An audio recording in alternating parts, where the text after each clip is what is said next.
Yes, it is. Good afternoon, evening, depending on what time zone you're in. It is September 29th. This week's version of the RoundTable, and we are gathering as a community of a larger community to get together for what we have, which called the RoundTable, the fireside chat, if you will. It looks like no one has a fire going though, not intentionally. But we gather weekly here, so if you're watching this on a recording, we beg you to find it in your schedule to attend and add to the conversation, because these things are always much better with more opinions, and not too many opinions, but with more feedback and different alternative ways to look at things. I understand that everyone has things to do, but this wouldn't work in the middle of the day, so I know everybody's at soccer practice. Someone actually said they were at jiu-jitsu practice. And I said, rear naked choke for the win. Mm-hmm. Right. So anyway, I want to do some Brazilian jiu-jitsu when I lose about 190 pounds. I got to get down in Andy's weight class. That's dropping even more, man. All the sweat. We had a wipeout. Sorry.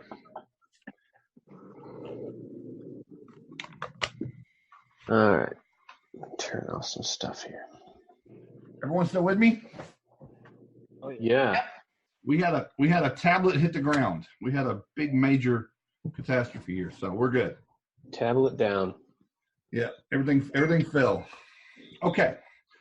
Well, Kristen, I had a few topics that I don't, we're going to run out of time, but we're probably going to get on to a few things. Did you see the 3 topics that I had listed out that I thought might make good conversation tonight? Yep. Who is Rick with a C, with no K? Hey, Rick?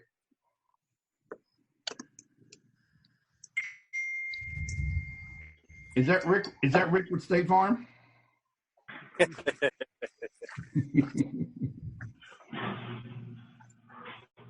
No answer. And he's got no unmute button. That's weird. Well, really? He does. Let's see. Oh, well. I guess Rick is shy. So, anyway, it doesn't look like we have anybody here new to the group, so I guess we can dive right in.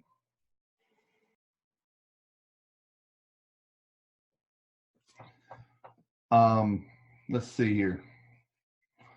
I wanted to talk about 3 things. Let's go ahead and get the big one out of the beginning. It won't necessarily take a long time, but it will come up in the group a lot over the next 3 to 5 days. Chad, you ready for this?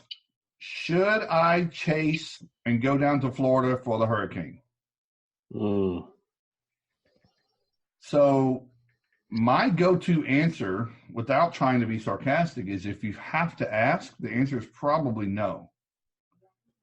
If you don't have any idea, if you don't have a plan, you probably shouldn't. And you would not run your company that way on a normal circumstance. So storms are not for the faint of heart. They are not simple. They are not easy money. I don't care what it looks like on TV. It is not just roll up in there, contract in hand, walk away with cash. My experience is, and especially in areas like Florida that get hit with hurricanes almost daily, these are very. I'm gonna put somebody on mute. Somebody's building a bridge or something over here. Okay, so sorry. It's okay. No, I think it was Andy. Andy's doing something in Puerto Rico.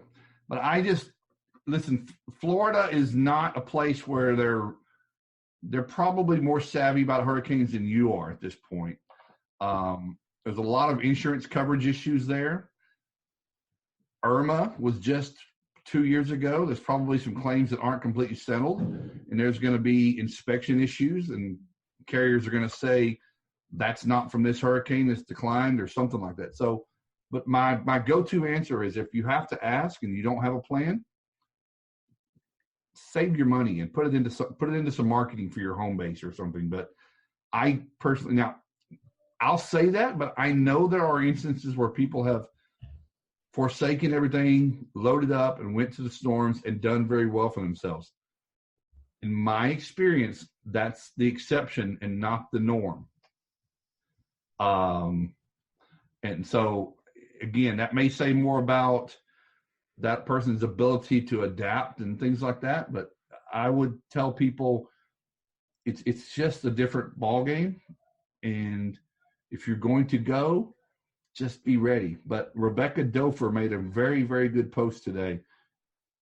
If you are going to go and you decide to team up with another restorer or any type of entity, I don't care how well you know them. I don't care if they're your cousin's best friend from college, roommate.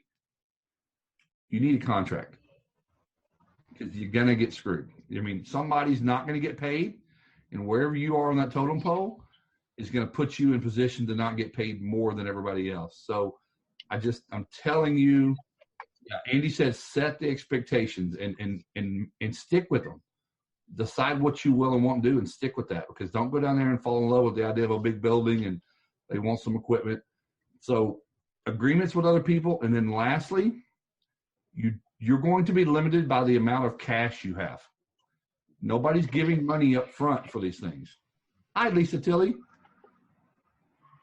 Nobody's handing out cash to have you come down to Florida to help restore their building. You're going to have to cash flow some stuff. So you're going to be limited by how much you have, by how much more you can do. That's just going to be it.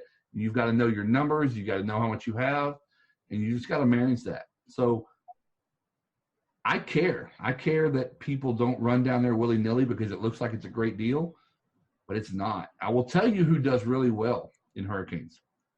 Those that stay home, their phones start ringing from all the other people whose phones aren't getting answered because they did send too many people down south. I can 100,000% tell you that happens a lot, meaning someone else has a go-to crew. They're at max capacity locally. They send their best guys away. You don't send your worst guys to Florida. You send your best guys. They can't take on this job. We'll get you the next one.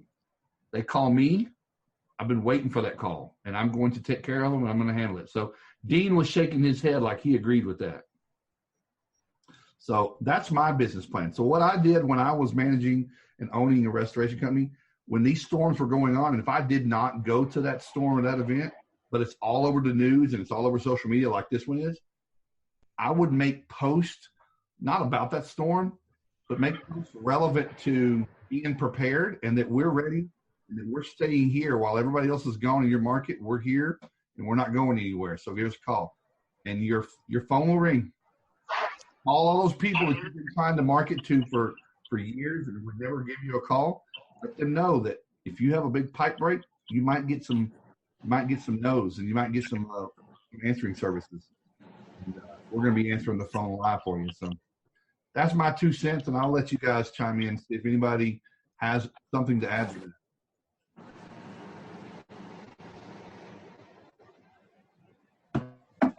And we can also meet. I would like to add something. Go ahead, Chad.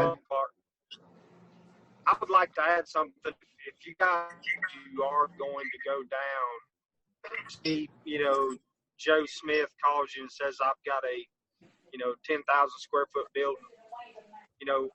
My suggestion, is make sure they put the pen to the paper before you get down there. A lot of times if you get on site or, get the call and everybody loads up and goes down, then when they get there, it's like, oh, I gave it to, another group or whatever the case may be. So make sure you have some type of contract signed before you get on the road if you plan on going down to a situation like this. Absolutely. I will tell you this, that you may get some calls like that because other people are not answering their calls. So they're looking for some help, and they don't really care what it takes to get you there. But they're like Chad said, they're not stroking checks to make it happen, right? Absolutely. But take this year as a lesson. If you want to participate in future storms, start putting your plan together right now of what it's going to take for you to be in the best position to be able to react next time. Just and say, wish I had done something. learn from what others are doing, and put yourself in position where you would. Or if you just want to go, I will tell you one more. Can you hear me? Yes. I'm having some. If you are interested in doing this, find someone that's down there working. Fly yourself down as the owner, or fly your leadership or something, and just find somebody that you've gotten to know in the Rebel group, and that they're down there working, and ask, like, hey, you want an extra set of hands? And get down there and learn from on the job. Get some experience working with somebody and seeing what it's really like, and then decide what you need to do for the next time. So that's my 2 cents of storm work. I've seen more people in general. I've seen more people lose, not just money, but people. You'll go down there and lose your workers. Your guys will take off for somebody offered them a whole lot of money to stay down in Florida for the next year. Of course, it won't be a year. It'll be until that job's finished. But then they've quit and left you and left a bad taste in your mouth, and you go back home and they're not even with you anymore. So lots of areas and angles around this.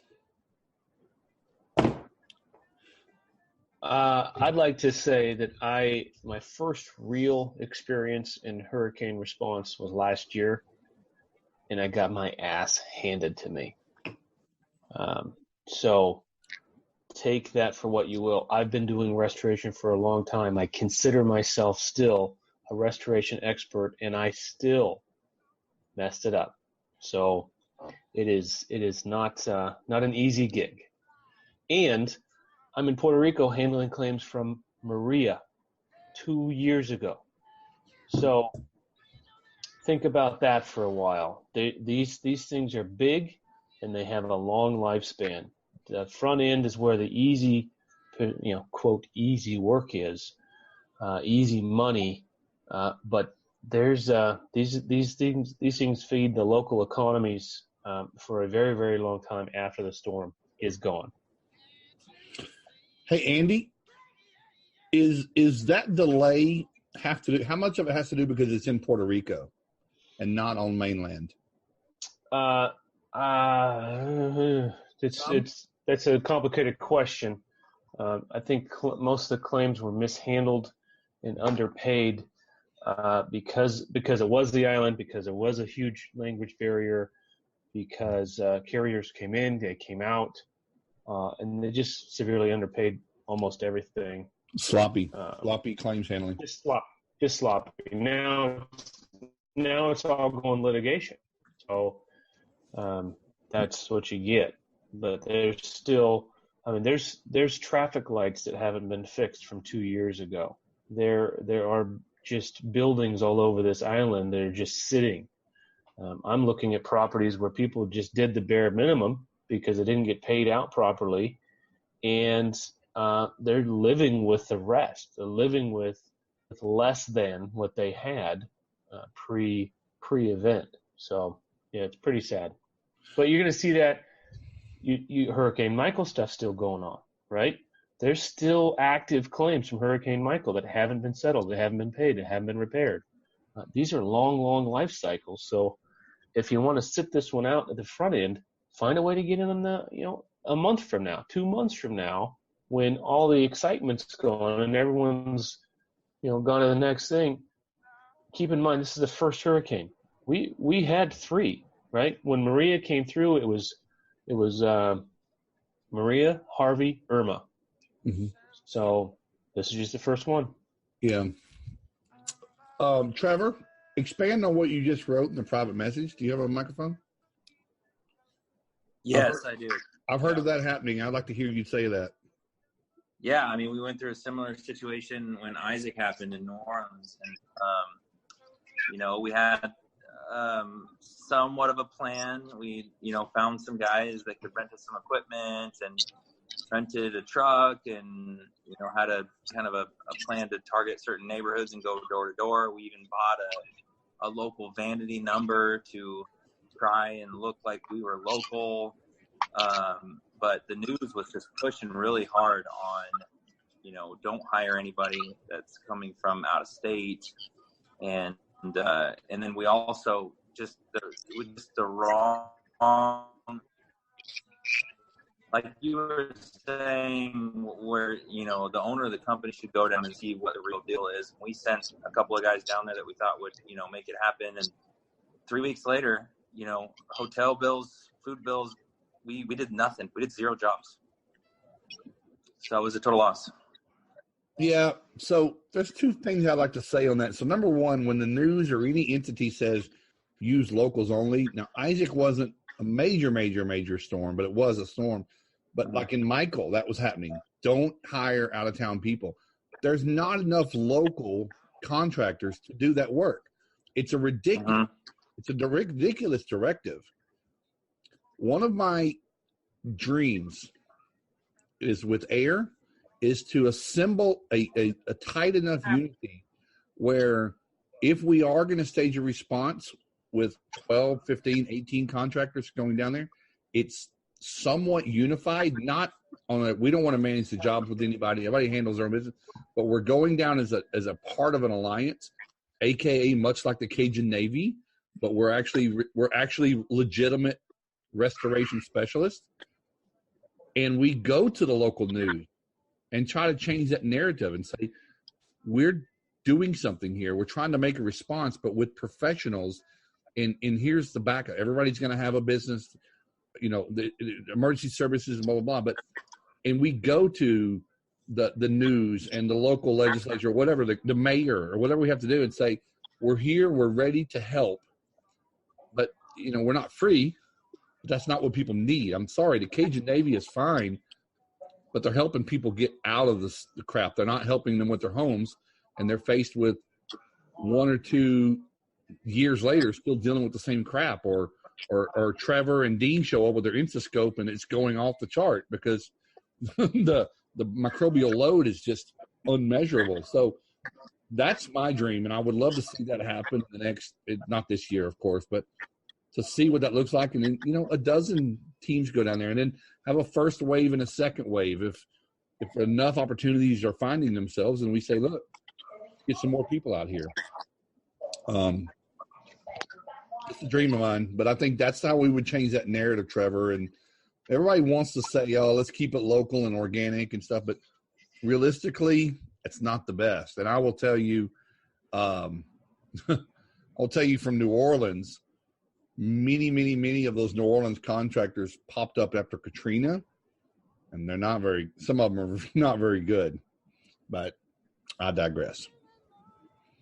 So good words. So when we see that in the group this next week and everything, that's going to be my answer. And maybe this video will resonate with some people and they will say, that's not bad advice. Some people are still going to go. Damn it to hell. They're just going to load up and go and say, I'm different. I'm better. I've got it figured out. Right, Chad? That's correct. Yeah. Some people just have to get burned before they know that the fire's hot. Anybody want to add to that? I want to meet Lisa. I want to see who Lisa is. Where are you from? Who you work with? How long you been here? You're on mute. Hold on. Let me unmute you. Hold on, Lisa. Okay. Hi, Clark. Hi. I've been in the industry for about 15 years. I actually started on the insurance side of the industry and moved over to the restoration side. I'm currently in South Florida, and I own Southwest Florida Property Restoration. So you're are you like over Naples area? Yes, we're actually located in Fort Myers. Yeah.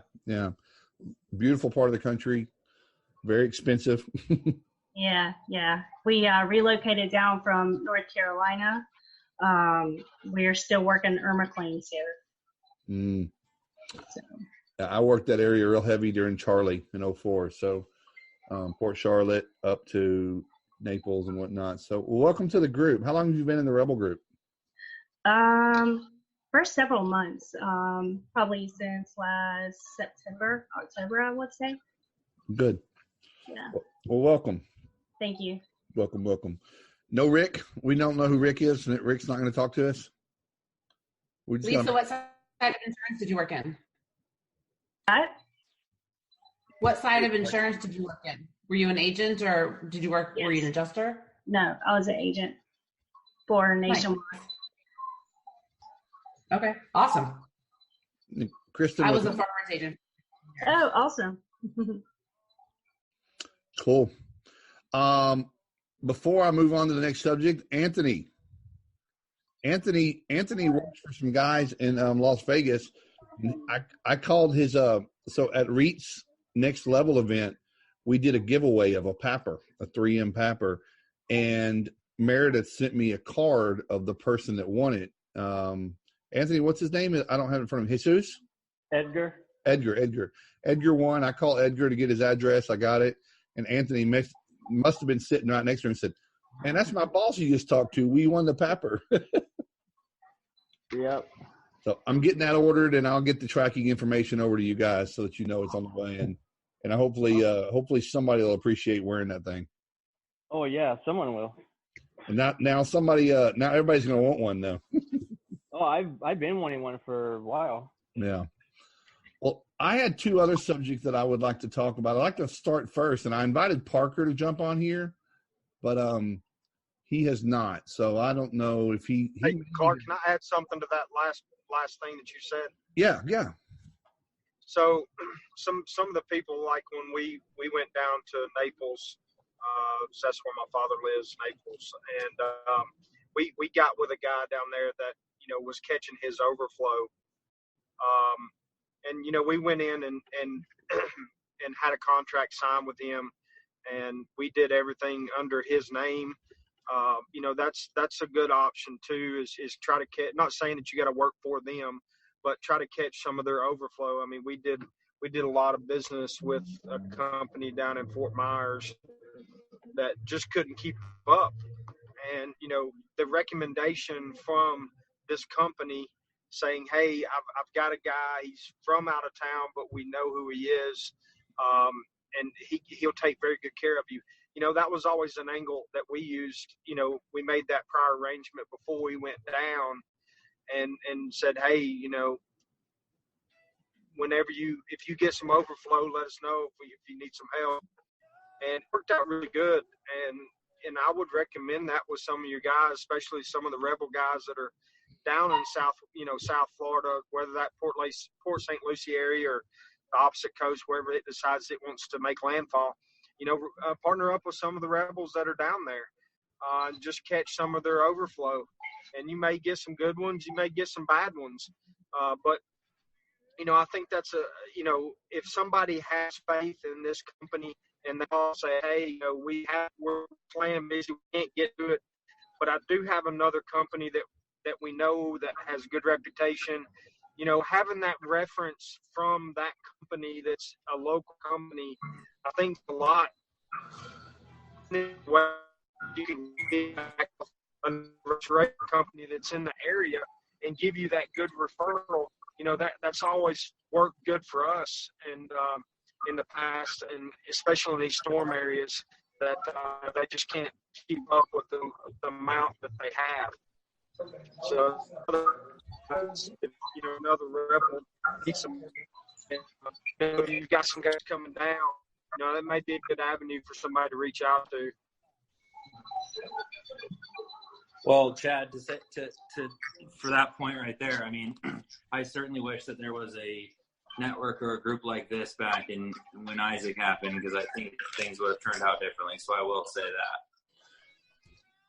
Trevor and Chad, you're both members of AIR. We have the map, and I think that's where we need to really strategically look at that. And maybe even before storm season, someone in Florida and any kind of coastline needs to openly say who is capable, because they're going to need to interview each other. They're going to need, like, who's capable, who's in a position to come down, what are your assets, what are your resources, and then they have some conversations leading up to that, maybe even meet in person, because it's that big of a deal. These could be $1 million deals, but utilizing that opportunity with the map and populating it the right way and say, there's 3 people in Houston. Everybody's going to have capacity. There's going to be some stuff you're going to run out of equipment and people and time and everything. So cool. I agree, Clark. I think that's a fantastic idea. That's one of the things that we're looking for. We reached out to a couple of people already as far as coming in for backup. We do work on both the East Coast and the West Coast of Florida. So I think that's awesome. Well, the truth is, there's a lot more bad actors than there are good ones. That's the scary part. It's not even close. I would say I am one of the pessimists in this industry, and I want to ask if anybody agrees with me. I'm afraid that 10% or less truly do a good job, and I'm talking front to back, do right by everything. I'm afraid that number, and I've been told that number is high. We're on the same page. Are we, Dean? I've been told that was 5 to 6%. That's I would like to see our industry reduced by half, and actually get professionals. It's wearing on me up here. addition by subtraction. Yes. Well, I'll even say multiplication by subtraction. I don't disagree, and we all know who those people are. We see it all the time, and until there's some type of regulation, I don't know that that's. I mean, because I don't like it either. Listen, I'm a libertarian, but there's nothing to keep those up your business. There's nothing to keep. Yeah, I got 1 million books, Dean, but most people don't want to read that because they're making great money doing it wrong. I mean, but I agree with you. I haven't read that book either, by the way. I'm going to screen share something here. Anybody else? Trevor, you're shaking your head. You agree with that? Morris, do you agree with my 10%? No, I totally agree. I just had an itch. Well, so I don't have anything to add about the storm chasing because, frankly, I haven't done that. What I will say is, with my business, I run it very conservatively.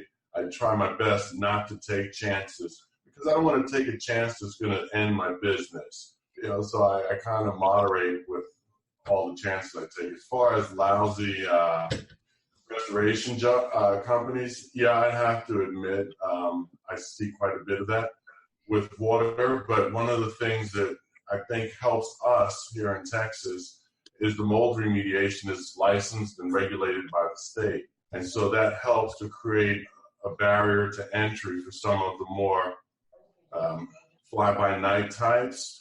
But even with that said, I get reports all the time that there are companies that are not licensed that are doing mold remediation. And these are some of the big franchises, that we all know. And of course, TDLR is like, Texas Department of Licensing. They say, well, unless we catch them in the act, there's nothing to do, that they can do about it. I had a job this week that a guy had a water loss.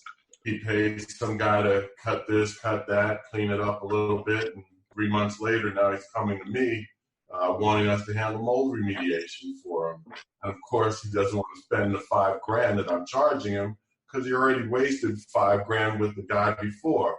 So I'm like, sir, I understand your situation, but I don't know what to tell you. This is what it's going to take, But so that's a perfect example of how some of the less professional remediation and restoration companies create problems for the rest of us. So yes, I would like to see fewer and higher skilled restoration companies, but anytime you say the government, it just chokes it sticks in my throat. And so I'm not sure what the answer is, but I agree with you that we need to sort of tighten the reins a bit as an industry. Well, I consistently love everything Morris gives to the group. Yeah, I agree. Morris has got a good back is always right on. So I wish the best option we have is to police each other. I will be honest with you. I was in Florida last week, Lisa. I was in Melbourne. Melbourne. Oh, I gotta let some people in. I'm the doorkeeper. Excuse me. I was on the other coast of Florida. I was in Florida last week. I went on. Go ahead. Oh, I thought somebody said something. So I saw examples. I did a few inspections with the client that I was with, and I made a video about it. And I literally got really upset by the appalling level of unprofessionalism and the way they took advantage of someone who didn't know better. And it's funny that the worst contractors have the best radar of knowing how to take advantage of the right people who just don't know what's going on. I mean, there's a certain perception that goes on with a crook that says, target, and they just crank it down even more. But I think, again, that's a regulated state. I think the regulation is in place, but there's no way they can handle the enforcement.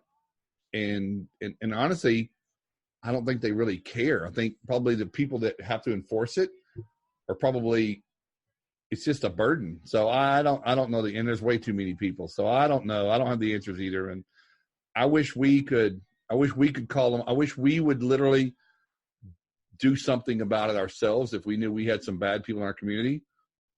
Band together, get a chapter, shame them out, shine a light on what they do some secret shopper, hidden camera stuff.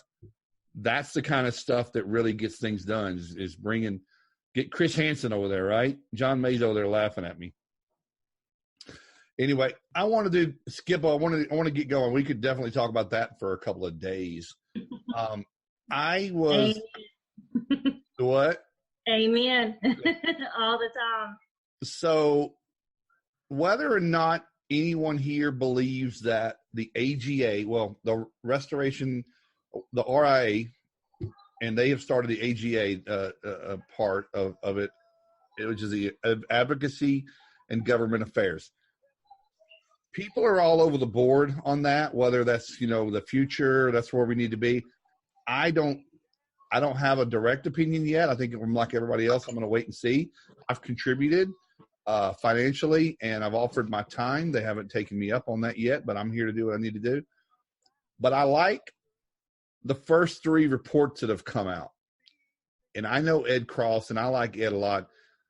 And I'm going to tell you, when I heard about this a year ago, I was like, or actually 2 years ago, right, Andy, that the TPA summit, there was alluding to, you're going to see people who are taking a harder stance.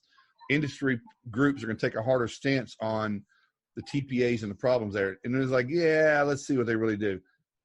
I'm going to tell you, I've been impressed with some of the reportings, and I don't have all 3 of them. If you want to find them, they're easy to find. We've got them in our group. But I like the number 3, and I want to share it. I don't know if it's going to work. I'm going to try to share it on the screen. If anybody did or did not read it, let's go and find it here. I don't know how small it's going to be for you that are on your mobile devices possibly. But here they're attacking pricing. They're attacking the pricing portion, aka generally Xactimate, and how they handle the averaging and the loading of the price and whatnot. And so I would definitely recommend, I will put this into this live video later, this link, so you can go read this report if you have not. I urge you to do so. There are a lot of things here. I don't want to read it verbatim. Just talking a little bit of background about where they came into, how they got here, why we're building it in. There's also Ben Looper, who is out of Atlanta, he's going to be chair of the subcommittee of the TPC, the third party consultant subcommittee. And so read more about that. And I think you're going to like the potential that some of these things have. If they're not your speed, so be it. But here they're talking about identifying why 10% was chosen for overhead. Why is it called 10% when that literally might not be the number for everybody equally? How could it be? Because we all run a different kind of company. So they're asking that the official position is that 10% for overhead is unrealistic and outdated. Okay. Now, does the insurance company care that we said that? No. But if we can get more restorers citing and copying this and putting that into our invoicing and our documentation, we begin to start seeing a little bit of shift here. Here it's talking about the problem is exacerbated because the hourly rates for many trades are not even close to what the marketplace is dictating. Talking about how they do great about contacting 50,000 suppliers, contractors, and services across the country. But most people I know say they've never talked to me.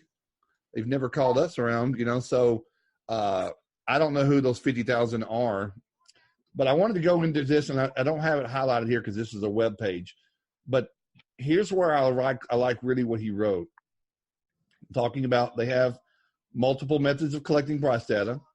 One of the most prominent is the Xactimate's reporting tool, talking about the feedback feature, which everyone should know how that works.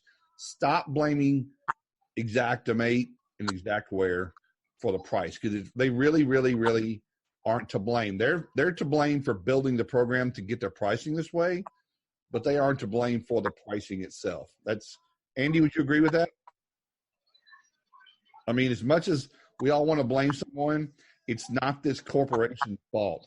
It's the way it's being used. And it's honestly because people using Xactimate are not using the feedback function. They're not participating in helping raise the price everywhere. But here it just keeps reading, and I'm going to look for it specifically. There's one piece that I like, and Parker highlighted it. Here's another one. Trade rates for restoration workers should rank among the highest paid due to the physical work environment, unstable building conditions, hazards, and environmental issues. Time-sensitive nature of the work, the investment employers must make in certification insurers required for technicians, and the unique risk exposed entailed with this type of work and many other factors. So they're calling out that other trades that don't have many of those components are looked at in the industry as higher paying trades, and AKA maybe plumber, electrician.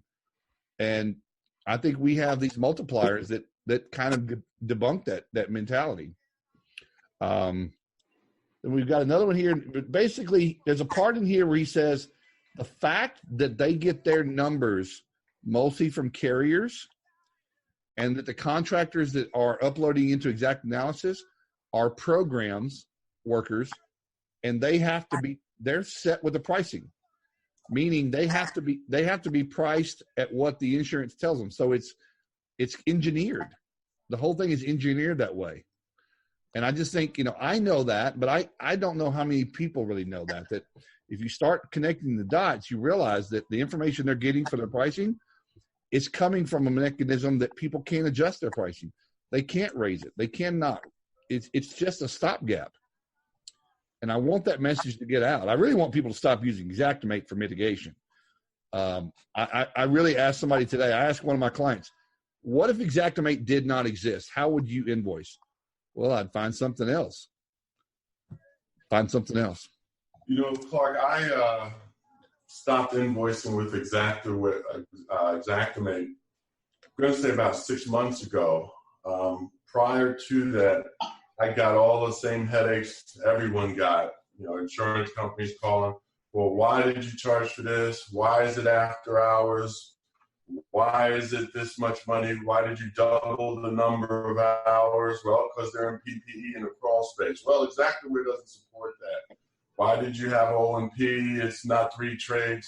And let's just say it was wearing me out. I was getting tired of it. And I did a simple switch. I moved from Xactimate pricing, or let me rephrase that. What I did was I built my estimates in Xactimate, but then I invoice in QuickBooks. I literally copy and paste the lines over and adjust the pricing as I want or need to. And friends, I haven't had one problem since then related to why is this price the way it is. I don't know if it's just that words like O&P drive them nuts. Well, fine, I don't have O&P on my invoice. I increase the price, the amount I need to cover my O&P. And that's been really successful for me, which is one of the reasons, I want to go to your class in 2 weeks. 2 weeks, because what my next step is to just do a custom price list, enter the line items in QuickBooks, and not even bother with the Xactimate. It makes it quicker, easier, more streamlined for me. So I'm a perfect testimony to where you're saying Xactimate is one of the things that's hurting us. If we could just move away from it, it would be better for us as business owners. Yeah, so we can sit and wait for it to self-correct, which I'm not certain that it will. Or we can start doing something about it now and stop losing money and quit complaining about it. Look, John May, are you still on the call? John May? No. Okay. John May made a post in the Rebel group, I don't know, 3 months ago, 2 months ago. His style of invoicing, pretty much line item pricing and doing it that way. He had 4 examples of carriers. He had 4 examples of carriers that actually replied back saying, we're issuing payment in full. And by the way, can you hear me now, Clark? Oh yeah, yeah. Yeah, I mean, I had carriers come back and say, hey, the way you are sending your invoices in, we like it. It's short, simple, 1 page. And we haven't had, ever since we did away with Xactimate and we went to a different style completely, we don't get the pricing questions. I mean, we get the normal, that's cost of doing business, and we just state back from the S500 or 520 where it's a cost, or OSHA, EPA, Georgia EPD, but we are not seeing any pushback on our prices, and we are a scale higher than the local market from Xactimate. John, can I ask how are you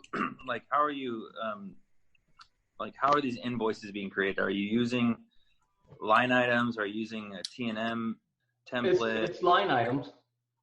So how much more above I guess your local price list compared to Xactimate are you? Like what percentage wise? North of 30%. And then Wow. You don't have adjusters writing comparatives saying, okay, because that's a huge... and so there's a little bit of change in there. My contract with the customer has some verbiage in there that we don't communicate, accept, or talk to anyone outside of our customer and the direct agent representing the carrier. We don't talk to TPAs or peer review. That's what I get for having an attorney that's $4.75 an hour. Yeah. I totally get that. We're the same way, but are you not getting clients that are being short paid by the carriers saying, hey, we can only justify X amount of money based on the industry pricing and, this is up to you? No, because we're good at educating our customers on the front end, so they are already prepared for that and they know how to fight the fight. So when you get the customer who automatically comes back and says, no, here's what this says, or no, here's what the standard says, that's why that's covered, it's kind of shocking to the adjuster because it's not us saying it, it's their actual customer saying it to them. And Trevor, I haven't gotten enough commitment. That's what I'm teaching in my class. Me and John are on the same page. Me and John have not collaborated on this, but I know what he's doing to onboard his client, and that's what we always did, and I had overwhelming success. It takes a little bit of shift and change, and it's going to be a different amount of training for your techs and your leads and your PM. But you while you don't badmouth your client's adjuster, you prepare them to say your experience is going to tell you that they're not a mutual anymore. They used to be a mutual company, and they are not aligned with pre-loss condition. Is not necessarily what the insurance company wants. Their alignment is to pay that claim for as little as they possibly can, or else there wouldn't be adjusters. They would be not adjusting. They would just be paid. They would be called payers and not adjusters. So those kinds of conversations, but it's scary. Everybody's like, it's scary. But I'm scared doing it the way we're doing it.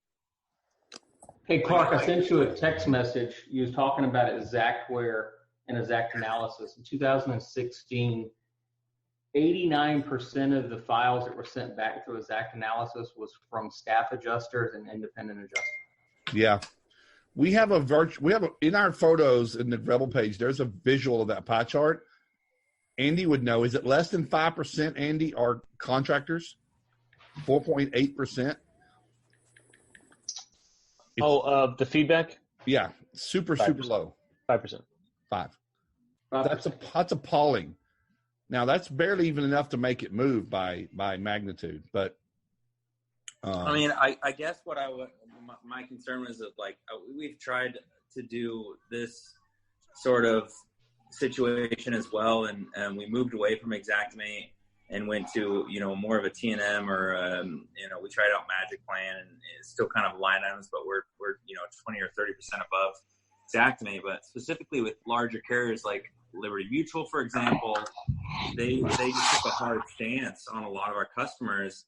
And we're saying, we understand that you have rights and blah blah blah, but this is all we're willing to pay. So whatever's left, you're going to have to deal with the contractor. I don't know if it's a volume issue or what, but I know Clark, you were used to dealing with a lot of volume, so help me understand, because I know there's a lot of guys that are doing 20 or 30 jobs a month that can argue every single invoice to the T until they're blue in the face. But when you're doing 100 or so a month, it's cash flow becomes a huge issue. So it's almost like you want the cash to keep coming in, and you don't want the constant battle. But see, Trevor, and that is a misnomer, that we did not look at it as volume. We looked at a job per job. I mean, every job had to be profitable, every job. When you're giving money back and when you're forced to cut your bill, you're starving yourself for profit, which creates more of an issue with your cash flow than the actual fact of collection time, because you're now not collecting enough profit to carry to hold on a second. I got to mute somebody, everybody. Okay. You've got to, it's giving in and caving, as hard as that is. And your customer, you have to let them know that in the very beginning, Trevor, Premier, and Clark Incorporated, we've got to be paid in full for the work that we're going to do. It's just, you ask your customer, almost, if you feel like if you start hearing that, well, am I going to have to pay anything above my deductible? You have to ask that question. Well, what if you do? Should we even do this job? Because you're diminishing, your rates are set up. We're talking about what your prices should be. It doesn't matter if we're taking a haircut on every job. And that's why now, if you're in a market where everyone's doing it, yeah, it's going to be tough. I would say that, guys, John's in Columbus. Maybe there's fewer people in Columbus than Seattle doing that. Maybe that contributes to it.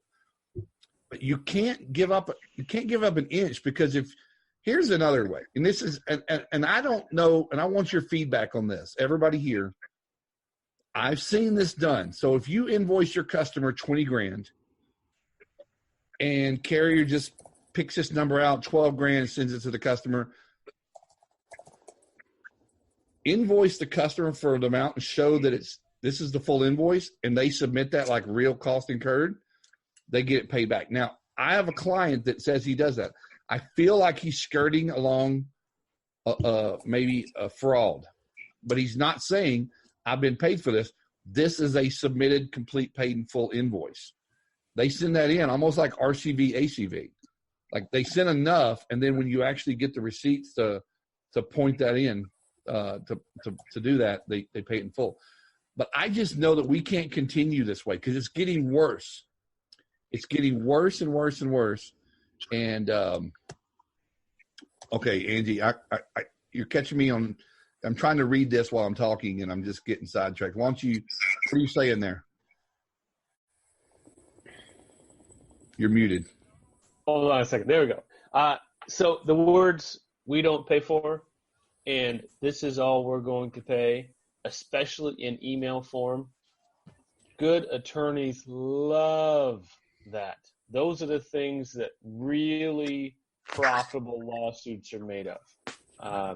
I made a video earlier today talking about how we have the advantage, and I believe we do have the advantage if we're willing to stick to our guns, if we're willing to take this in a long game.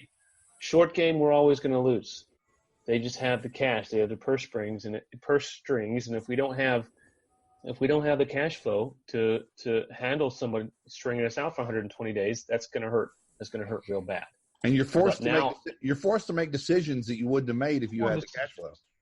Forced to make poor decisions, and so that all goes back to choosing your client better, really, in the actuality. But the longer I spend on, I'm much further up the food chain now in the claim process than I have been historically in my career, and it all ends up. We used to say, pretend like every file is going to go to litigation. Now I see how every file can go to litigation. And the things that win One of my favorite attorneys in Millard and Bragg out of Portland, Oregon. My favorite insurance claim attorneys. They make millions. I'm not kidding you, millions when people like country companies say we're not paying another dime. Because guess what? In states like Oregon, they win if they prove one more dollar after 3 years of litigation. They prove one more dollar, they win all the attorney's fees. MetLife, country companies, Safeco. I've been in lawsuits with all three, and it all ended up the same way. They tried to delay, and deny. In the end, the lawyers won. But we've got to be willing to take it there. We've got to make some friends with good attorneys and turn it over quicker, not to PAs. PAs can only go so far. It all ends up in attorneys. Go ahead, Dean. So what about the American Policyholders Association? What kind of traction are they getting, and should we be doing more with them? I haven't had a lot of experience with them. Hey, Dean, let John May's a board member. John, is that? So, Clark, you and I talked about it, and the focus has changed a little bit. The focus originally, Dean, was to go after the fraudulent contractors. But after some conversations, they are seeing eyes are starting to open that it's not just the fraudulent contractors, it's the carriers. And there's some stuff to come. We have a phone call tomorrow night about it. So, Dean, when I had a conversation with Doug Quinn, the director, I was enticed because there were two phrases. There was bad faith and fraud. Well, it sounds more like bad faith than fraud, which are two different things. And I don't know. I was hoping for a resource that we could give our customers their number, their contact information, and say, you know what, if you feel that you're being treated as in bad faith, and here's the example of what bad faith is, here's the actual definition of that, here's how your state's DOI looks at bad faith, now go after them. Don't take it sitting down. Don't get your head cut off. That's what I wanted. I don't feel with what I know that they're in that position right now. You know where a lot of bad faith lawsuits start? In appraisal. A lot of breach of contract suits start in appraisal. A suit I was about to start before I got the call down here, they said, we're going to sue, but we got to go through appraisal first. So maybe we should be looking at appraisal and educating our clients on that clause that's in every single one of their policies. Is, it could be, maybe there's a difference of, it doesn't have to be $100,000 loss. Maybe there's a delta of 10 grand. We'd have to do creatively in Minnesota. It's illegal for contractors to discuss policy language. They'll take away my license and fine me. But educating somebody on what's in their policy? Yes, it's illegal in Minnesota. Well, then that's perfect thing for the APA and other folks outside of the contractor realm to start doing. I think I'm with John on this one. I'm with John May. Get yourself an attorney. Yeah, I'm going to get you, Kristen. Get yourself an attorney, a good one, expensive one, a 4-star. You know what? Screw it. Go 500. But price your jobs and say, why are you so expensive? Because I've got to have a damn attorney for every one of these damn files that we have now, because I can't be a PA. I'm not an adjuster. So I therefore have to have an attorney on 2/3 of my claims. Go ahead, Kristen. And I think Lori had a comment too. What makes it illegal in that state? Is it because you're a contractor? What if you had a licensed insurance agent on staff? Because I know even though I don't work in insurance anymore, I maintain my license. So I've been able to give some of our clients advice on what their policies should and should not cover. I'd have to get deep into it, but I know if I've got a contractor's license, they'll find me or take it away. Yeah, an agent's license is not enough to protect you, in my opinion. It's going to have to be an adjuster's license. What state are you in, Dean? I'll tell you, I do it anyway. He's a rebel. How many people have gone through appraisal here? And what's your take on it? I mean, first step appraisal, then next. Now, isn't appraisal final? I mean, it's binding, or is it non-binding, or how does that work? Well, it is binding, but it's not final. No, nothing. There's very few things that'll keep a lawsuit from happening when someone wants to file a lawsuit. My experiences, I've gone through 5 now. In 1, the umpire split the baby. I was very disappointed.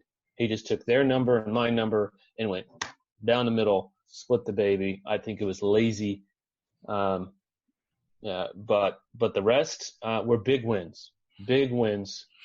It cost some money. It cost anywhere from 15 to 25 grand for the policyholder between the appraiser cost and the umpire, splitting the umpire fees. But when you're talking hundreds of thousands of dollars, it's money well spent. And that's not reimbursable. The appraisal fees, the money you pay to an appraiser and an umpire, you don't get that back. But with enough money on the line, one I took from 130 to 350. That's a win, and I think my final, my total bills to my client were 14 grand. So, okay, of this room here, of the ones that are watching, who have read Delay, Deny, Defend? Okay, if you didn't raise your hand, please do it, because the other part, the defend part, Esteban said him. I don't know. Who is Esteban? I don't know who that must not be. I don't think I know who that is.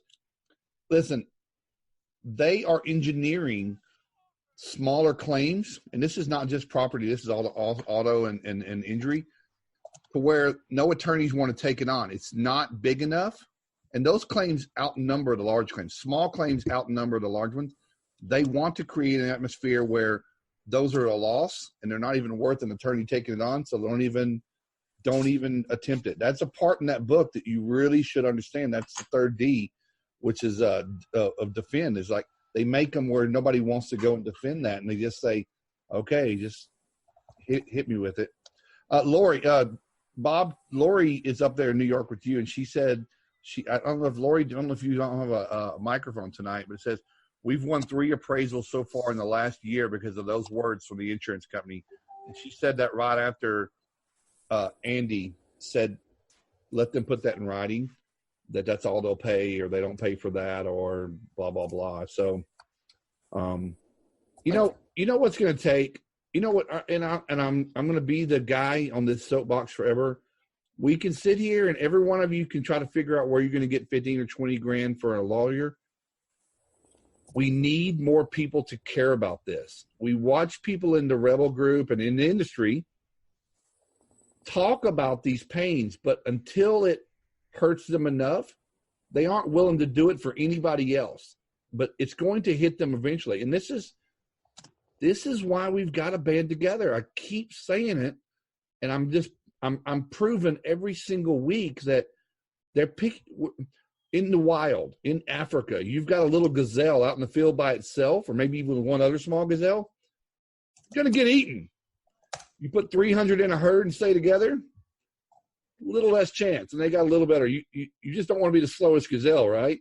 But that's the story, and there's so many people remaining isolated that they're targets, and the carriers know that. I just can't say it enough, and I probably would die saying that with my fist in the air. But I hate seeing people do good work and not get paid for what they did, and that's just it. I think there's a difference in pricing on some of the attorneys that are doing the appraisals. I just talked to one up my way. He's talking around $2,500. It's kind of like a 1 day in and out and done. I know Andy said it was like thousands, but I'm about to go to my first appraisal. I've never had one before, and we've requested it, and we're still waiting for it to come around to it. It depends on what's involved. I've had them at 35, $4 grand. But if you got to put an appraiser in a car, send him to a job site, he's got to inspect the job site, he's got to write in his own estimate or interview subcontractors, blah, blah, blah. It's a function of time. Okay. Yeah, this is done. This was over mitigation. It's about 20,000 more that they still owe. They didn't do it. And that's all done behind the desk. There's nothing to see, right? Yeah. So, and the good thing I have on mine is I keep files on the different companies that have paid me in the past. So this company has paid 2 claims earlier this year, Then all of a sudden we got a big one. They don't want to pay it. And since then they got another small one and they paid it. So my labor rates and all that is all the same. The attorney I'm working with, he says, I don't see how you're going to lose this. You've already got history. And I think that's what people need to do. And Trevor, I recommend, you guys have changed. We don't use Exactimate. We changed our prices. But every carrier that pays my rates, I make a copy of the check and I put it in my file. And practice goes a long ways. There's a post here in the group that has to do with this, and it actually, you know what? This wasn't in the Rebel page, so you may not have seen this, but I'm just going to gloss over it. It's actually Ed Cross on his personal page. AGA wants to know what 3 things you would like to see changed in Exactimate. PM me. There's a series of conversations because everybody didn't PM him. They don't follow instructions. One person says, "How about a weighted feedback mechanism?" So the answer is if they're using feedback and the carriers are back in there. John Stowe said, the irony here is that the carriers aren't even buying the materials or performing the labor. So how do they really know what the costs are for that? They can't make a weighted decision on what our rates are if they don't have any true idea of what goes into doing that. So, and I just think that's a continued point. It's like, they don't know. They don't know. They're just doing their job. And I think when you just hold the line. And if you're having cash flow issues and you can't afford to say no, then your prices are too low and you're just cutting your bills too much. And it's a bigger problem. It's not a carrier problem. It's your collections problem. In my mind. Hey, Clark. Yes, sir. Hey, about a month ago, I contacted Exactimate and had them increase the equipment rates that have been stagnant for years by 10%. So if everybody would contact Exactimate and let them know that this has been stagnant, this may move that needle a little bit. And I want to reiterate or clarify that we're not letting them know anything they don't already know. No. They're just not going to do anything until they hear something from us. Right. But my point is that by constant nagging at them, I got them to move 10%. Well, Steve, if you can help us I agree with you, and we say it all the time. How do we get everybody to do that? We've been trying for years. No one's going to do it. I mean, if we can figure out that point of how people look beyond their own specific needs at that moment, then we start to do something.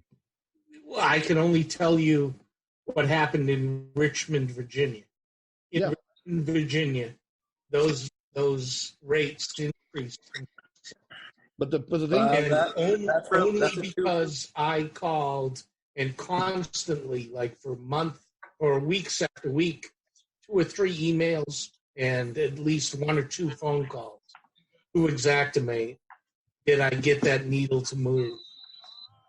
I think that's a great move, Steve. The problem is there's 2 narratives. It's either we move away from Exactimate or we push trying to upload and change the price list in Exactimate. So, well, there's some people that just aren't going to leave there, Trevor. Some people just won't leave Exactimate.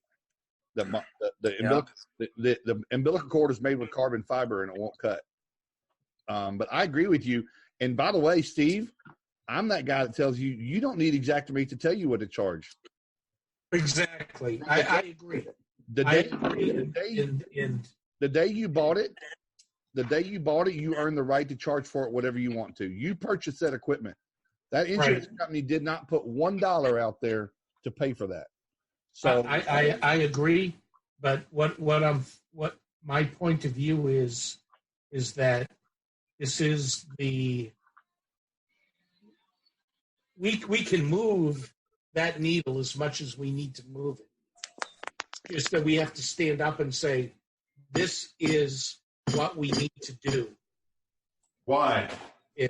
Why even bother? If it's easier for me to just go ahead and change my price list or change my line item invoice number, Why do I want to go through thousands of lines of Xactimate pricing and email them 3 times and call them for weeks and weeks and weeks, if you just said, to fight that battle when I can just change my pricing? I agree. You know what? I am small enough that I have to walk this line.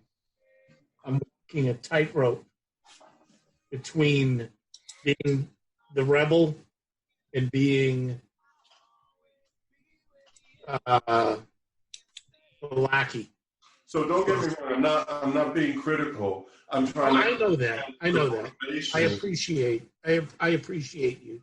Yeah, I'm just trying to understand the reasoning behind doing it one way versus doing it another way. And, you know, if there's a better way, I'm always open to it. So that's why I'm asking for a little more details on why you chose to do it that particular way. Well, I chose to do it that way because in my humble opinion, I thought that by doing it this way, I could move the needle for everyone.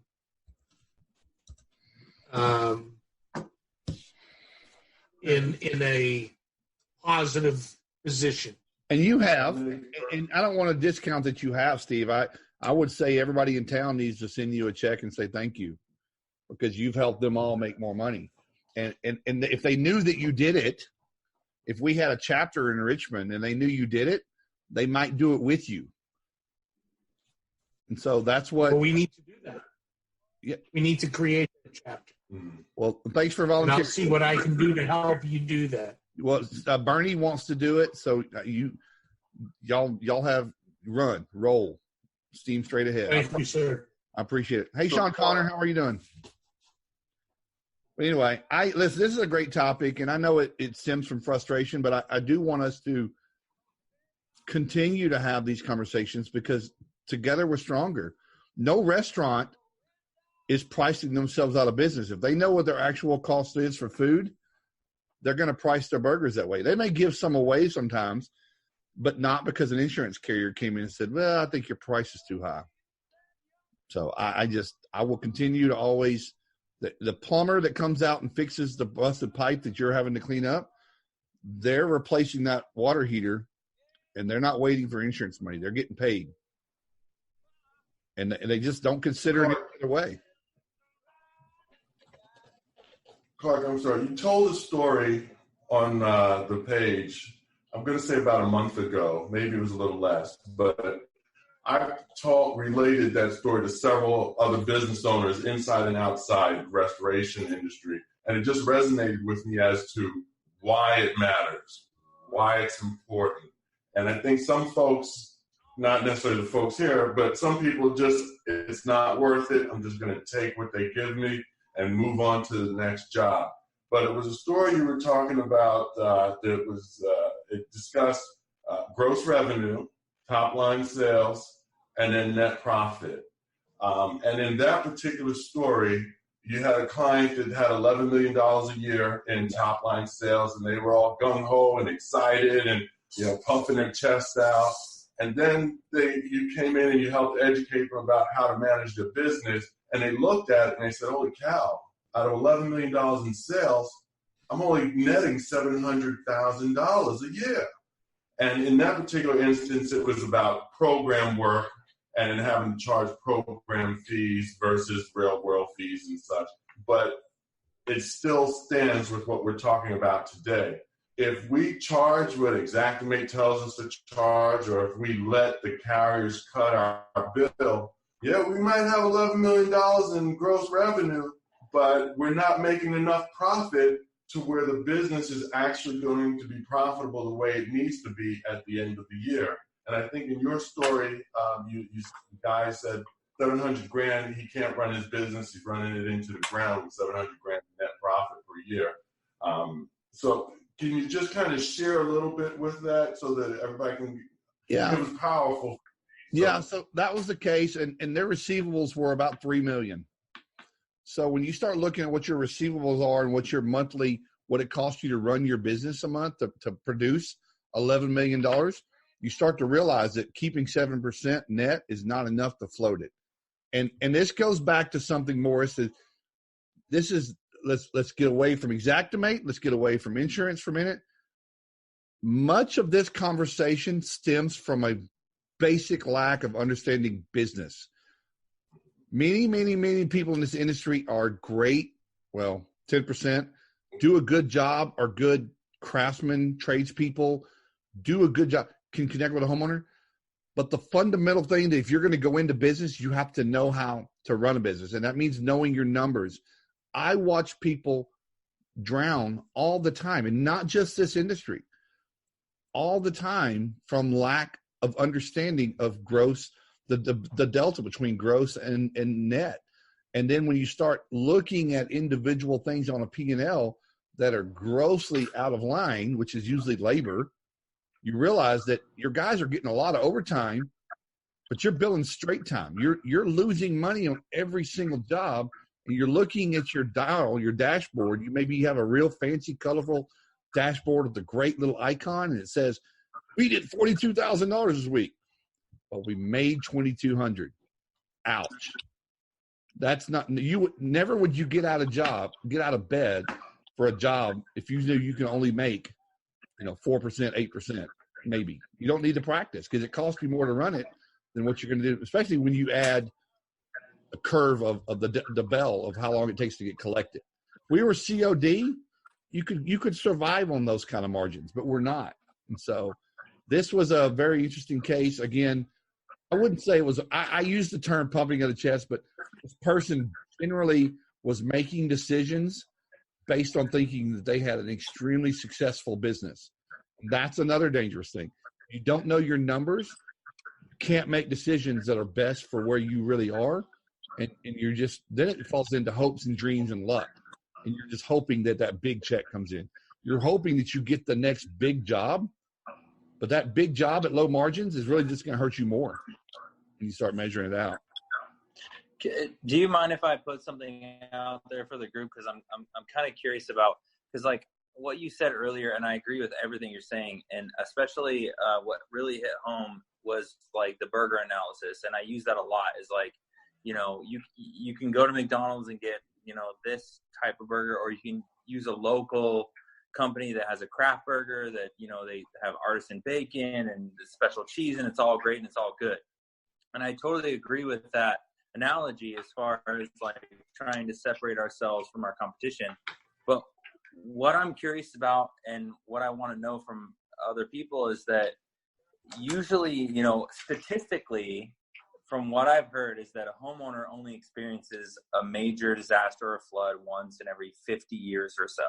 So it's usually a once or maybe a twice of a lifetime event for them. And so how do we bridge that gap where, because like a customer going to an artisan burger shop knows what they're getting into before they purchase that burger. They know that they're going to a higher quality establishment and they're willing to pay the higher quality. But when it comes to a claim, it's almost like people are clueless. And so when you're trying to say, but we're the higher end burger shop, it's like, but I don't have a choice in that. Like, yeah. This is like a once in a lifetime or maybe a twice in a lifetime experience, So how does anyone have any like tips or tricks or advice to kind of bridge that gap and get people to understand? I do. Let me say one thing, Bob. Bob, you got a good one, but I will tell you this, Trevor, if I ever heard that analogy from maybe even from a customer or even from an employee, if you're only going to have one claim, that's all it takes is one bad claim to ruin your home.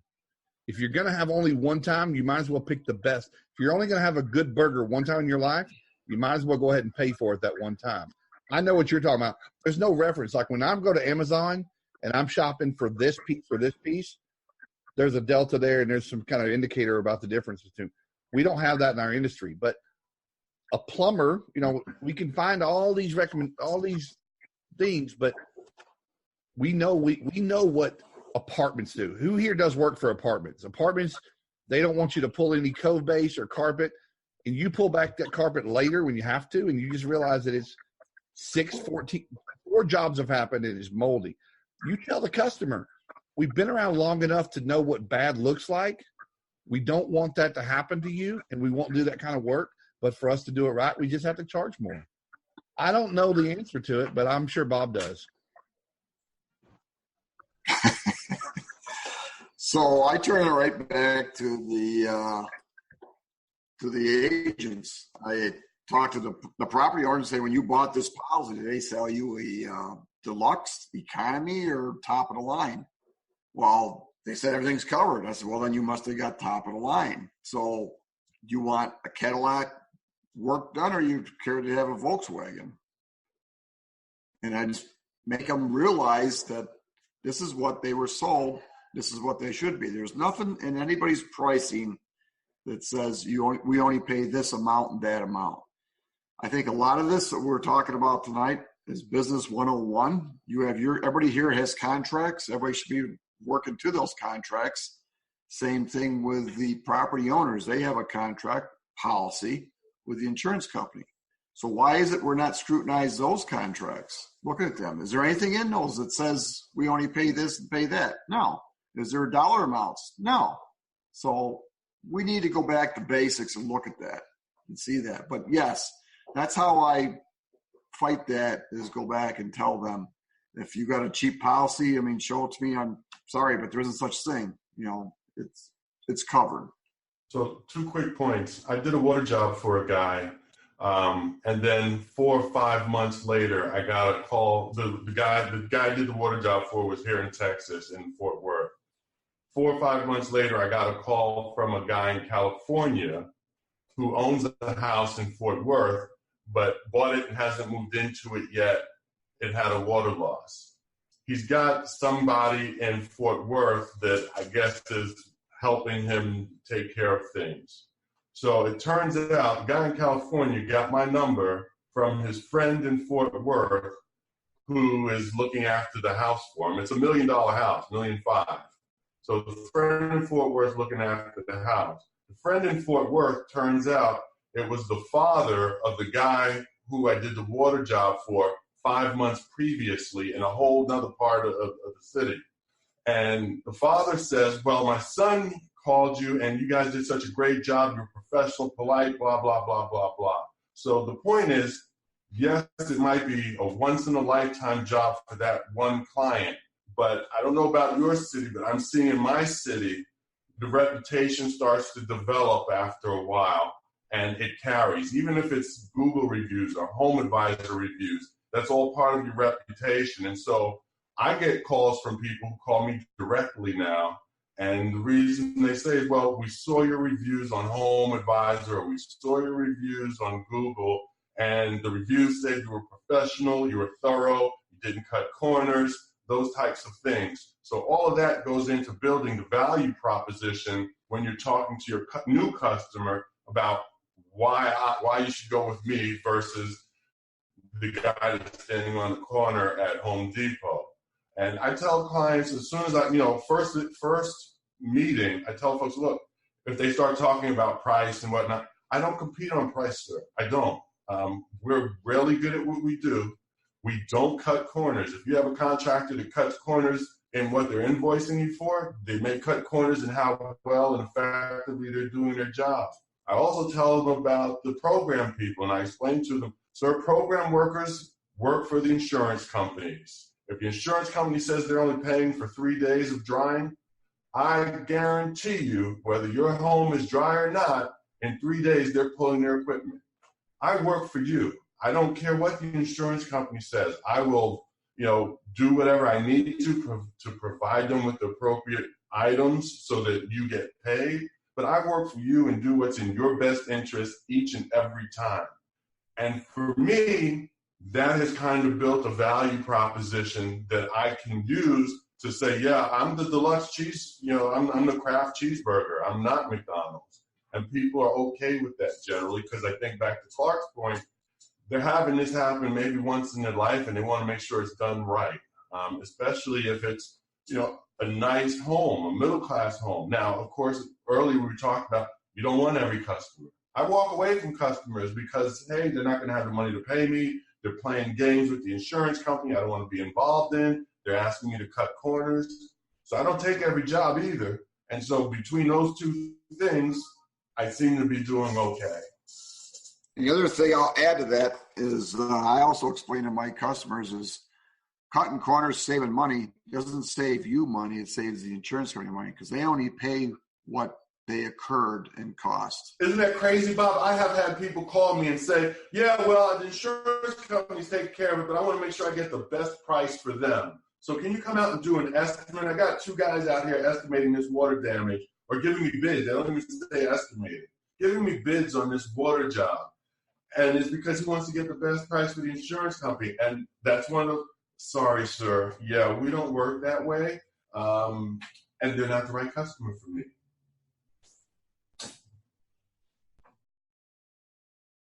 All right, next person. Hold on. Hey, Trevor. Yeah. Here's another example. And I really do like to take conversations, especially for your question for the homeowner, take it out to an area where they are comfortable talking about.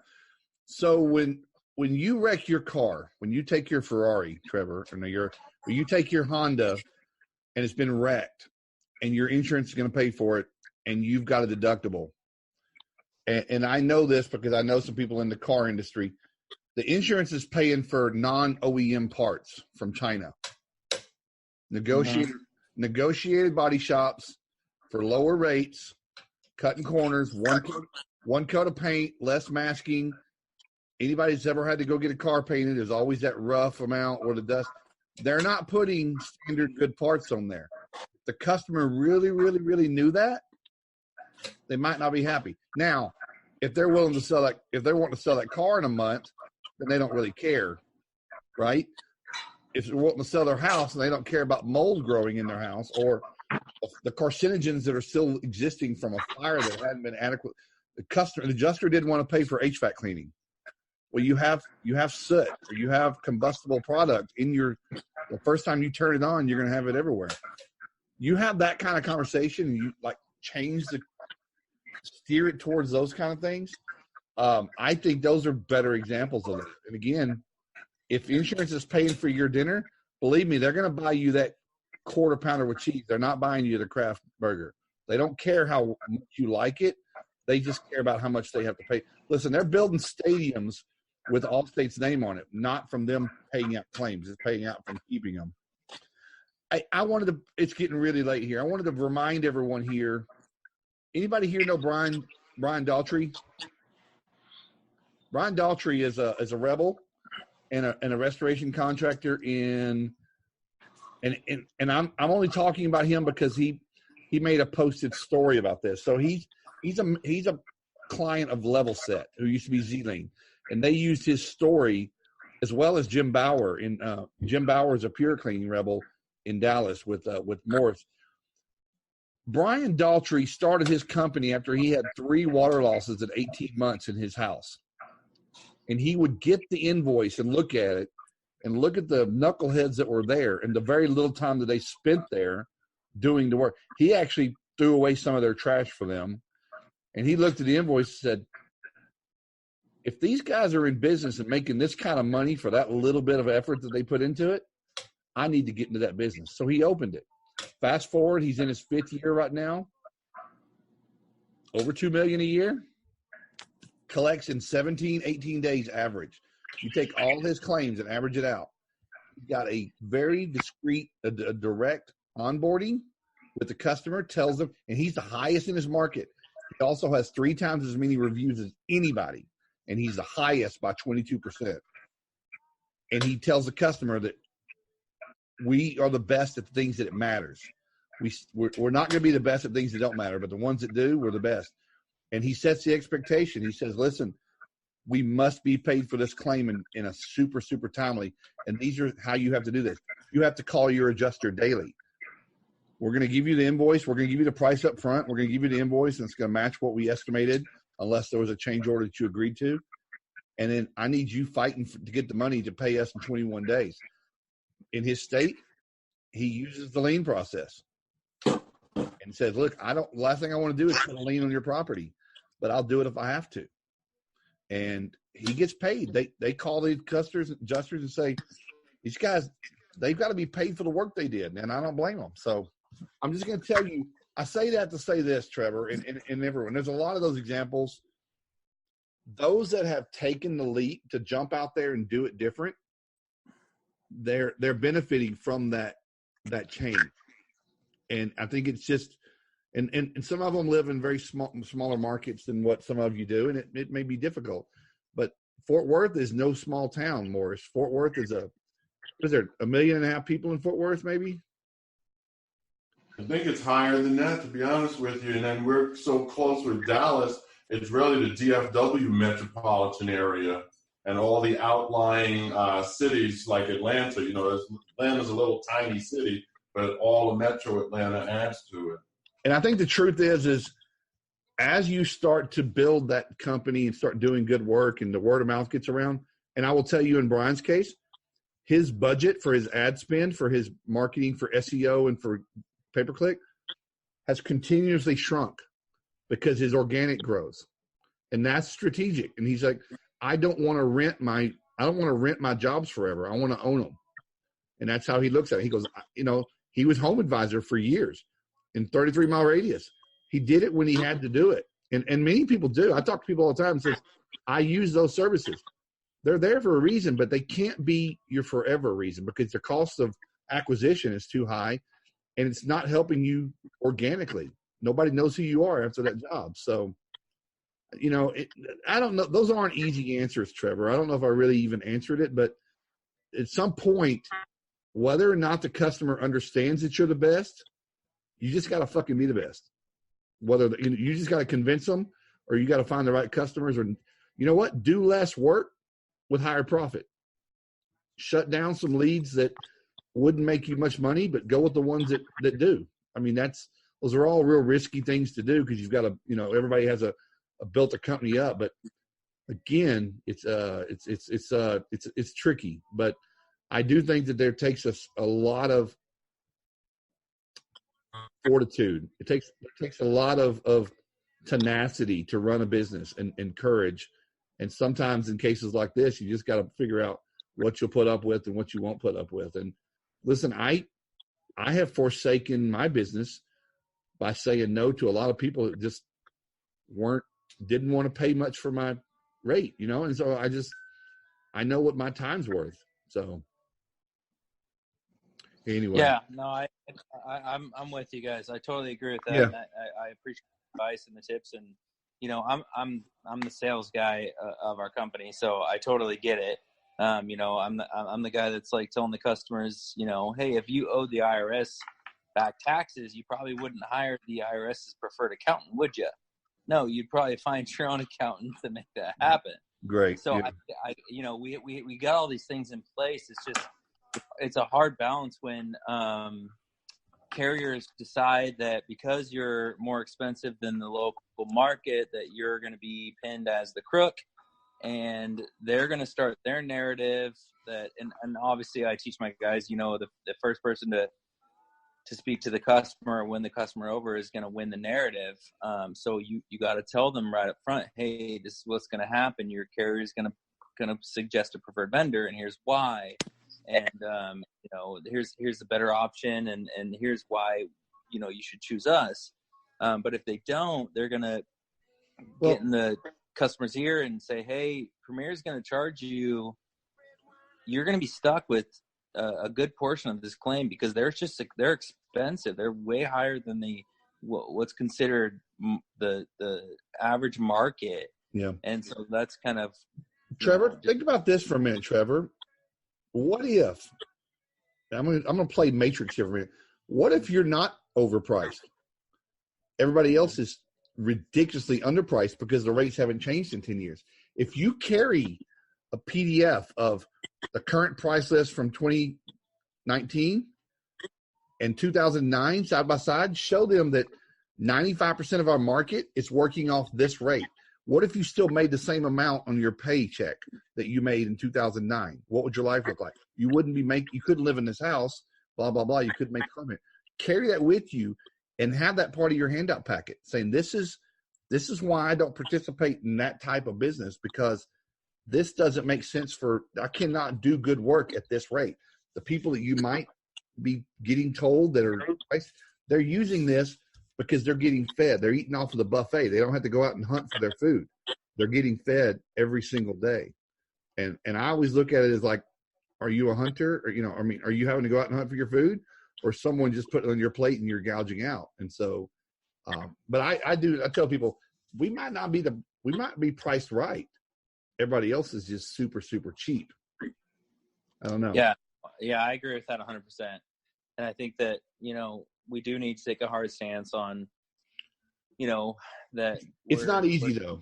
It's not easy. It's not easy, and especially when you got we survive a lot off of plumbing lead, and when you're not able to close a good portion of those leads, these plumbing companies are going to get upset, and they're going to say, well, XYZ company is closing these leads all, they're using Xactimate, whatever, and they can close all these leads, and so we're getting more referrals and it's working out better for us, and we don't really give a shit about, what's happening on your end.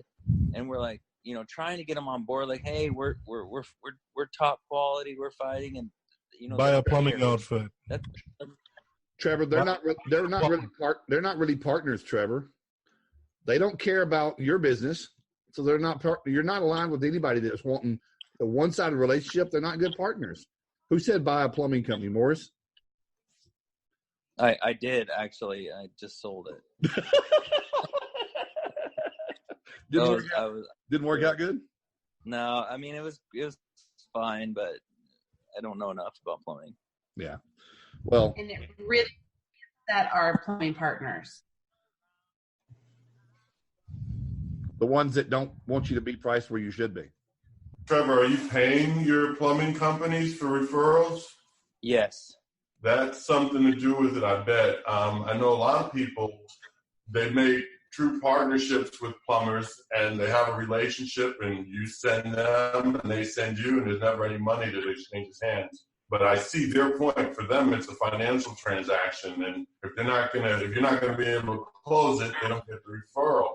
But I think that goes back to something Clark said earlier, and it may not work for you and your business, but sometimes it's better, instead of having 150 jobs a month, have the 75 jobs a month. And again, I don't know if that works for you or not, but it might be those 75 jobs, you can price them right, you can, staff properly, cut your overhead, and it winds up making more sense for you.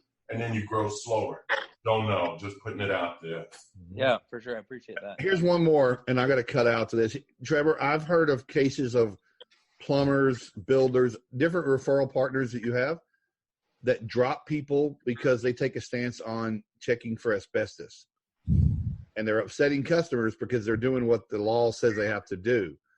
And again, I'll go back to, if someone's going to drop me because I'm doing what's right, they probably weren't aligned with, it's a hard stance, but they go with people who aren't. And by the way, you show them this was hot with asbestos. Had I done this wrong, I would have been in violation of the law.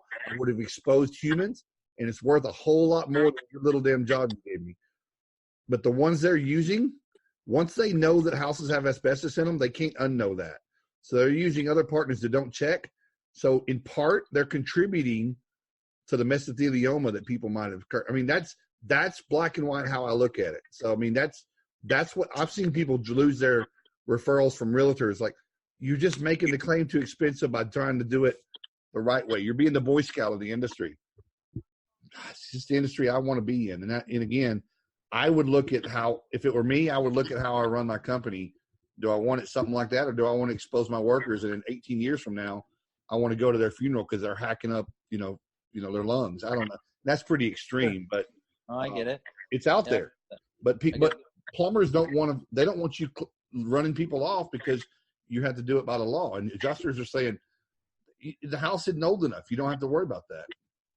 Just so you guys all know, me and Clark have been working together for a while, and I want to put words in Clark's mouth, but I'm probably one of the more profitable companies that Clark is working with. I don't know for sure. I assume I probably am, but We don't have any program work. We have no associations with any insurance companies. We go out, we hunt, we get our own food. And it's worked out very well. And Clark, he's looked at my books, he's seen what we do, and I think we're doing very well. But Clark has seen a lot of companies, and I think he can probably grade that. I think you just go. You're right, Bob. You're right, and it's not going to work for everybody. But you just gotta identify what kind of company you want to be, and then just be that company. I mean, that's whether you do this, whether you flip burgers, or whether you drive Uber. This is what I'm willing to do, and this is what it's going to mean. And if I can't do it that way and make the return that I need or that I expect, then who am I? Am I really? I'm just an employee again. I'm an employee of people that I'm an employee of the public. So. And no exact domain either. We've limited that 3 years ago. We've gotten rid of it. Listen, Bob. Someone told me that Xactimate was putting a hit out on me because I'm. They're going to hit me too. Yeah, some sniper from with a 50 cal from Barrett is after me. Now, I don't care if people use like Morris said.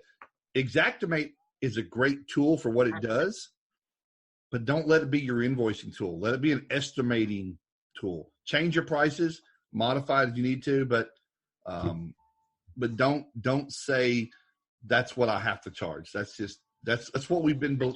That's the Charles Manson cult mentality that we've been given. That's real harsh, but we've been indoctrinated to believe that. People say, "Don't I have to use it?" Well, unless you're on a program, you do. Well, look, I'm being called downstairs to come see the kids, so I appreciate everybody. Sean, it was nice to see you. Kristen, Trevor, good conversation. I never found out who Rick was from Allstate.